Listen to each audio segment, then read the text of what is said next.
La petite Poussette. Il était une fois une femme qui désirait plus que tout au monde avoir une petite fille. Un jour, elle rendit visite à une vieille femme qu'on disait très sage, pour obtenir ses conseils. « Je voudrais tellement avoir une petite fille, » lui dit-elle. « Rien de plus simple, » répondit la vieille femme. « Prenez cette graine d'orge et plantez-la dans un pot. Vous verrez bien ce qu'il arrivera. » La femme rentra chez elle et planta la graine. Presque immédiatement, un bourgeon vert apparut et grandit très rapidement jusqu'à devenir une belle plante avec un gros bourgeon. Une très jolie fleur rouge et jaune ressemblant à une tulipe en sortit. La femme, stupéfaite, toucha les pétales délicats, et à ce moment la fleur s'ouvrit. Au centre se trouvait une toute petite fille, parfaite à tous points de vue. Mais comme elle n'était pas plus grosse que le pouce de la femme, elle l'appela Poussette. Il n'y eut jamais de fille plus aimée et choyée qu'elle. Son berceau était une jolie coquille de noix peintes, des pétales de rose servaient de couverture, et son très bel oreiller était fait de fleurs violettes. Pendant la journée, alors que sa mère travaillait, Poussette jouait sur la table. Elle avait une assiette pleine d'eau, au milieu de laquelle nageait une feuille de lys. Et Poussette aimait s'y déplacer, pagayant d'un côté à l'autre de l'assiette sous la lumière du soleil qui la traversait. En même temps, elle chantait d'une voix si douce que les petits oiseaux s'arrêtaient pour l'écouter depuis la fenêtre. Poussette était heureuse, jusqu'à ce qu'une nuit une mère crapaude saute par la fenêtre et voit la petite fille dans son lit. « Elle ferait une belle épouse pour mon fils, » pensa-t-elle. Et elle prit la petite fille endormie et la porta jusqu'au bord de la rivière. Pour que Poussette ne s'enfuie pas, la mère crapaude la mit sur une feuille de lit au milieu de la rivière.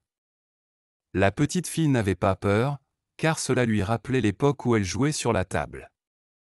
Mais elle voulait tout de même rentrer chez elle et ne voulait pas épouser le fils de la mère crapaude.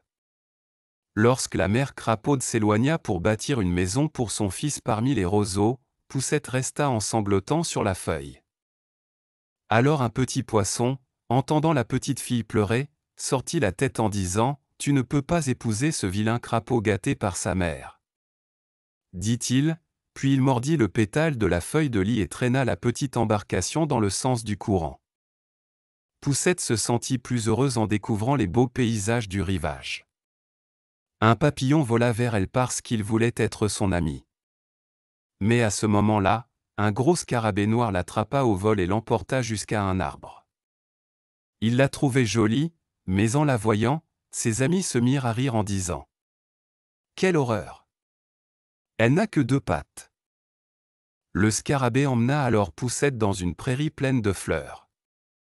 Il ne supportait pas que ses amis se moquent d'elle.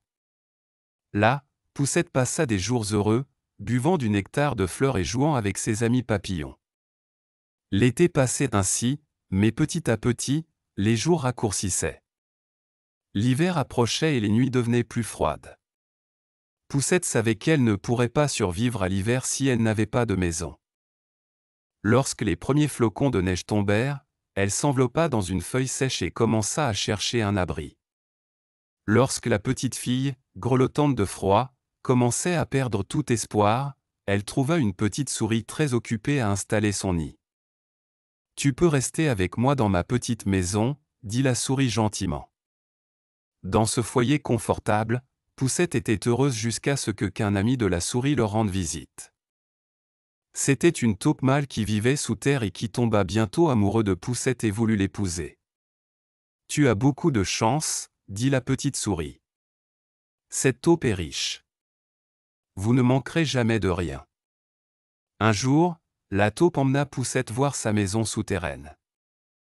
Alors qu'ils avançaient dans un tunnel sombre, la taupe l'avertit. « Maintenant, sois prudente. Il y a un animal mort devant. » Poussette se mit à genoux. Elle vit un bel oiseau, dont le petit cœur battait encore faiblement. Dès lors, Poussette s'occupa de l'oiseau, qui au printemps fut en mesure de prendre son envol pour aller retrouver ses amis. La petite fille le regarda qui commençait à s'éloigner, et voulut s'échapper aussi. Elle savait qu'à son retour, Elle devrait épouser la vieille taupe et vivre sous la terre pour le reste de sa vie. L'été passa.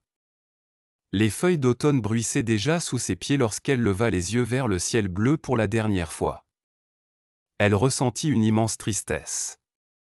C'est alors qu'une voix se fit entendre depuis le haut. « Viens avec moi. Je vais dans un pays plus chaud pour y passer l'hiver. Ce pays t'enchantera. » C'était l'oiseau dont elle avait sauvé la vie il y a presque un an. Poussette monta sur l'oiseau et ils s'envolèrent tous les deux au-dessus des champs et des villes. Enfin, ils arrivèrent dans un pays ensoleillé, où l'air était empli du parfum de fleurs merveilleuses. L'hirondelle déposa Poussette sur une feuille au milieu des fleurs. Vous ne pouvez pas imaginer quelle fut sa surprise en apercevant, assis parmi les pétales, un petit homme aussi petit qu'elle. « Bienvenue dans mon pays, lui dit-il. Je suis le prince du pays des fleurs.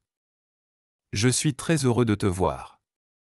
Je t'appellerai Maya. » La jeune fille tomba amoureuse du prince. Ils se marièrent et vécurent heureux.